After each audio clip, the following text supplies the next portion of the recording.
Hello friends, achievement wings पे आप सबका फिर से स्वागत है। आज हम पॉलिटी के सेशन को आगे बढ़ाएंगे।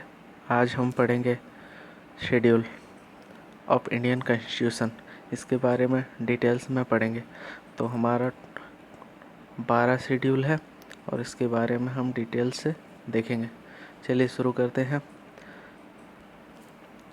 फर्स्ट शेड्यूल यानी शेड्यूल नंबर 1, जो कि list of state and union territories को बताता है, और स्टेट की लिस्ट और यूनियन टेरिटरीज़ की लिस्ट को बताता है। फिर देख लेंगे सेकंड शेड्यूल। सेकंड शेड्यूल क्या है? सैलरी के बारे में डिटेल्स बताता है, जो कि किन किन के सैलरी को मेंशन होता है इस शेड्यूल में। प्रेसिडेंट के, गवर्नर, चीफ जजेस of high court and supreme court. फिर कैग यानी controller auditor general, speaker and deputy speaker of Lok Sabha, legislative assembly of state, chairman and deputy chairman of legislative council of state. इन सब की salary को schedule 2 में mention किया गया है। फिर नेक्स्ट देख लेंगे थर्ड में आता है forms of oath and affirmation. ठीक है, तो यहाँ पे थर्ड में मेंशन किया गया है ओथ एंड अफर्मेशन। तो किन का ओथ? द जजेस of the supreme court and high court, controller and auditor general, a union minister candidate for election to the parliament, a member of parliament, union minister, a minister to state legislature और member of legislature। तो ये third में हो गया oath के बारे में details. इन सब के ओथ को यहाँ पे शेड्यूल 3 में मेंशन किया गया है। फिर देख लेंगे schedule 4, allocate seats for states and union territories of India in Rajya Sabha.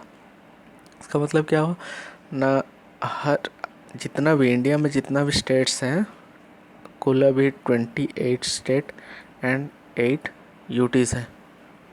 ठीक है, तो 8 यूटीज़ हैं। इनके बारे में यहाँ से ये राज्यसभा को हर स्टेट से कितने जन रिप्रेजेंट करेंगे, इसके बारे में डिटेल से मेंशन किया गया है। किन स्टेट से कितने मेंबर राज्यसभा को रिप्रेजेंट करेंगे, इसके बारे में डिटेल्स में फोर्थ शेड्यूल में मेंशन किया गया है। फिर नेक्स्ट देखेंगे फिफ्थ में हो गया administration and control of schedule area and schedule tribe. Schedule area और ट्राइब के बारे में शेड्यूल 5 में बताया गया है। फिर provision for administration of tribal area in Assam, Meghalaya, Tripura, Mizoram. इनका एडमिनिस्ट्रेशन के बारे में जो कि बताया गया है असम के, मेघालय के, त्रिपुरा के एंड मिजोरम के बारे में। तो इन ट्राइबल एरिया के बारे में 6th शेड्यूल में बताया गया है, और एग्जामिनर यहीं से क्वेश्चन उठा लेता है। और कोई सा भी 3 स्टेट मेंशन कर दिया होगा क्वेश्चन पे, और बाकी आपसे पूछ लेगा कि इनमें से किन किन स्टेट में 6 शेड्यूल मेंशन है और किन में कौन सा स्टेट शेड्यूल 6 में मेंशन नहीं है। तो इससे क्वेश्चन एग्जामिनर इस शेड्यूल से ज़रूर उठाता है। 7th शेड्यूल देख लेंगे। 7th शेड्यूल में give allocation of power and functions between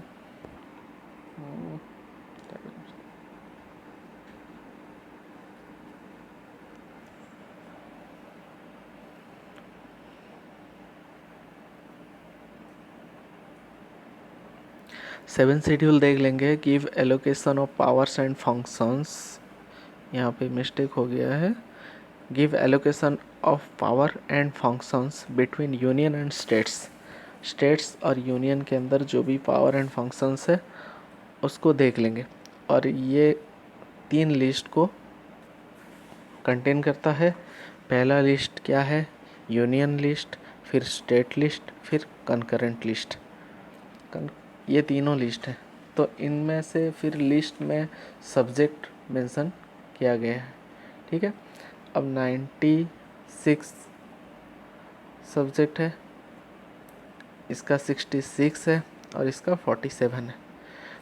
centre यानी यूनियन के अंडर में क्या क्या आता है, इस यहाँ से भी एग्जामिनर क्वेश्चन उठा लेता है। ठीक है, तो सेंटर के अंदर क्या क्या आता है, सेंटर के अंदर आता है RBI, taxes on income other than agriculture, central government, exclusive power, post of fire saving bank और passport, railway, defence, foreign affairs, currency, communicating interstate trade, atomic energy, telegraph. Centre के अंदर इतना सारा आता है। फिर स्टेट के अंदर देख लेंगे कौन कौन आते हैं, police, administration of justice of local government, agriculture, public health, sanitation, irrigation, forest, education, marriage and divorce. तो स्टेट के अंदर इन सब का मेंशन है। और कॉन्करेंट लिस्ट के अंदर कौन कौन आते हैं, drug and trade union, labour welfare, newspaper, press, book, population control and family planning, इतना सब आता है कॉन्करेंट के अंदर। तो कौन लिस्ट में क्या क्या मेंशन किया गया है इसे अच्छे से ध्यान रखेंगे, यहीं से एग्जामिनर क्वेश्चन ले लेता है। फिर नेक्स्ट देख लेंगे शेड्यूल नंबर 8। यहाँ पे मेंशन क्या है, 22 language of India recognised by constitution. तो 22 लैंग्वेज ये मेंशन किया गया है, आसाम, बंगाली, गुजराती, हिंदी, कन्नड़, कश्मीर, मणिपुरी, मलयालम, कोंकणी, मराठी, नेपाली, ओडिया, पंजाबी, संस्कृत, तमिल, तेलुगु, उर्दू, सांतली, बोडो, मैथिली, डोगरी। ठीक है, 22 लैंग्वेज। और क्वेश्चन यहाँ से आता है 8th शेड्यूल में क्या मेंशन किया गया है, यहाँ पे लैंग्वेज मेंशन किया गया है। ठीक है, और यहाँ से मेजर क्वेश्चन यहाँ से आता रहता है कि कोंकणी, मणिपुरी, नेपाली कौन से 71st अमेंडमेंट 1992 में ऐड किए गए थे। ठीक है, और सांथली, मैथिली, बोडो, डोगरी 92nd अमेंडमेंट 2003 में मेंशन किए गए थे। और एक चीज़ यहाँ पे रह गया है, सिंधी लैंग्वेज। सिंधी लैंग्वेज ये कब ऐड किया गया था, 21st अमेंडमेंट 1967 पे ऐड किया गया था ये सिंधी लैंग्वेज। फिर Konkani, Manipur, Nepali 71st amendment 1992, Santhali, Maithili, Bodo, Dogri 92nd amendment 2003 में ऐड किया गया था।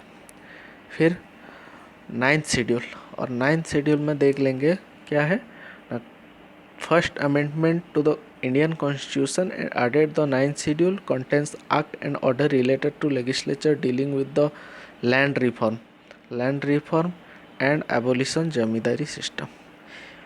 यहाँ से क्वेश्चन क्या आता रहता है, 9th शेड्यूल जो है ना, 9th शेड्यूल कौन सा अमेंडमेंट में ऐड हुआ था, तो 9th शेड्यूल फर्स्ट अमेंडमेंट में ऐड हुआ था। ठीक है, तो उसमें क्या किया गया था ना, लैंड रिफॉर्म और एबोलिशन ऑफ जमींदारी सिस्टम को यहाँ से हटा दिया गया था। ठीक है, तो फिर देख लेंगे 10th शेड्यूल में क्या मेंशन किया गया है। 10th शेड्यूल में added by 52nd amendment 1985 contains provision disqualification of the group of defection. ठीक है, तो 52nd अमेंडमेंट 1985 में ऐड किया गया, और इसमें क्या मेंशन किया गया, एंटी डिफेक्शन लॉ। और एग्ज़ाम में यहीं से सवाल आता है कि एंटी डिफेक्शन लॉ यानी शेड्यूल 10 में क्या मेंशन किया गया है, या तो फिर एंटी डिफेक्शन लॉ जो है कौन सा शेड्यूल में है। तो 10th शेड्यूल में इसका आंसर होगा। तो फिर आगे देखेंगे इलेवेंथ शेड्यूल में क्या है, 11th शेड्यूल में पंचायत है, ठीक है। 11th शेड्यूल में पंचायत है, पंचायत जो कि 73rd अमेंडमेंट 1992 में ऐड किया गया था। फिर 12th में देख लेंगे म्यूनसिपल कॉरपोरेशन यानी म्यूनसिपैलिटीज़ है। म्यूनसिपैलिटीज़ में कब ऐड किया गया था म्यूनसिपैलिटीज़ को, 74th अमेंडमेंट 1992 में, ठीक है। तो ये 11th और 12th हमेशा एग्ज़ाम में आता रहता है, कौन सा अमेंडमेंट में हुआ था और पंचायत कौन सा शेड्यूल में है और म्यूनसिपैलिटी कौन सा शेड्यूल में है। तो फिर एक बार देख लेंगे फिर से रिवीजन। तो फर्स्ट शेड्यूल में list of state and union territories हो गया, और सेकंड में सैलरी हो गया, किन किन का सैलरी यहाँ पे मेंशन किया गया, ठीक है। फिर थर्ड में देख लेंगे formation forms of oath and affirmation. तो ओथ अफर्मेशन के बारे में यहाँ पे डिटेल्स बोला गया है।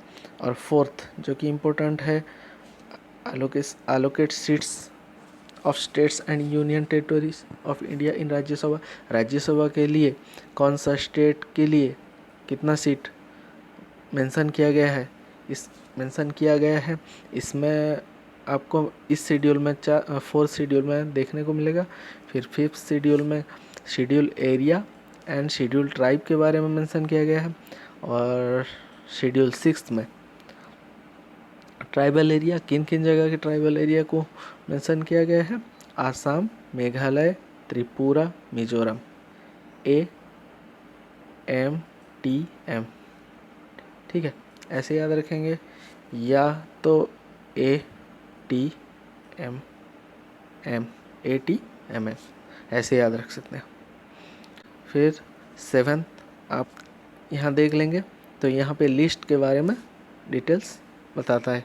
Power and function, allocate power and function किन के बीच में, यूनियन और स्टेट के बीच में। और यहाँ पे लिस्ट है, 3 लिस्ट है, जो कि यूनियन लिस्ट है, स्टेट लिस्ट है और कॉन्करेंट लिस्ट है। और यहाँ पे इन तीनों लिस्ट को अच्छे से देख लेंगे, यहीं से क्वेश्चन आता है। तो 8th शेड्यूल में फिर से लैंग्वेज है, ये भी इम्पोर्टेंट है, इसमें लैंग्वेज पूछ लेता है। कितना लैंग्वेज है, 22 लैंग्वेज, और कोंकणी, मणिपुरी, नेपाली जो है, और सांथली, मैथिली, बोडो, डोगरी, और ये 2 पॉइंट इम्पोर्टेंट है। और सिंधी एक लैंग्वेज है जो कि 21st अमेंडमेंट 1967 में ऐड हुआ था। फिर आगे देखेंगे 9th शेड्यूल। 9th शेड्यूल क्या है, फर्स्ट अमेंडमेंट में 9th शेड्यूल ऐड हुआ था। पहले 8th शेड्यूल तक था, फिर 9th कब ऐड हुआ, फर्स्ट अमेंडमेंट में ऐड हुआ कि 9th शेड्यूल के हिसाब से ऐड हुआ। और इसमें क्या था, land reform and evolution of zamindari system. और 10th में क्या हुआ, 10th कब ऐड हुआ, 52nd अमेंडमेंट 1985 में। तो इसमें क्या था, एंटी डिफेक्शन लॉ। फिर 11th में आ गया आपका पंचायत, 73rd अमेंडमेंट 1992। और फिर 12th में आ गया 74th अमेंडमेंट म्यूनसिपैलिटीज़। यहाँ पे ट्रिक है जो कि टीयर्स ऑफ ओल्ड पीएम, ऐसा कुछ ट्रिक है, देख लेंगे। T for territories, E for emoluments और सैलरी, और अलाउंसेस जो कि आपको शेड्यूल 2 में बोला गया था।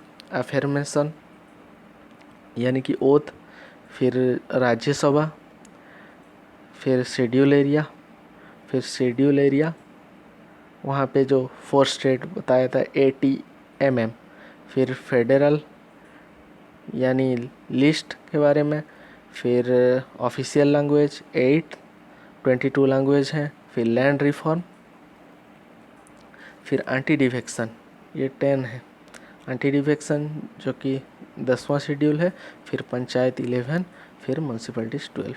तो ऐसे T for territories, E for emolument, A for affirmation, R for Rajya Sabha, S for schedule area, और O for other schedule area, F for federal, O for official language, L for land reform, और D for defection P for panchayat, M for municipalities. बस ऐसे trick है, इसे trick के through से भी याद रख सकते हैं। अब बाकी नॉर्मली आप बार बार रिवीजन करने से ऑटोमेटिक आपका याद हो जाएगा। और इसके बाद हम नेक्स्ट जो आगे पढ़ेंगे, जैसे कि आपको पढ़ाया गया था पार्ट्स, उस हिसाब से पढ़ेंगे। पहले पढ़ लेंगे यूनियन टेरिटोरीज़ और सिटीजनशिप, फिर फंडामेंटल राइट, फिर फंडामेंटल ड्यूटीज़, ऐसे आगे बढ़ेंगे। तो हमारे साथ जुड़े रहिए और सपोर्ट करते रहिए और सब्सक्राइब कीजिए, शेयर कीजिए। Thank you for watching our video. Thank you very much. आज का क्लास यहीं ख़त्म करते हैं।